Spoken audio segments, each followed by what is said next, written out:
Curiosidades de Chainsaw Man, parte 2.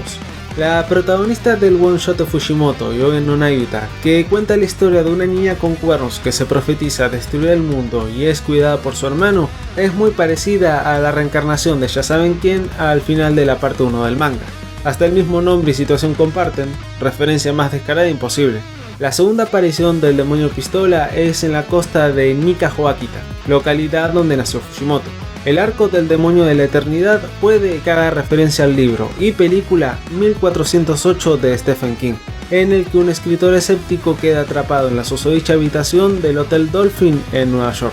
El diseño del demonio katana guarda mucha similitud con el personaje Kroenen de Hellboy.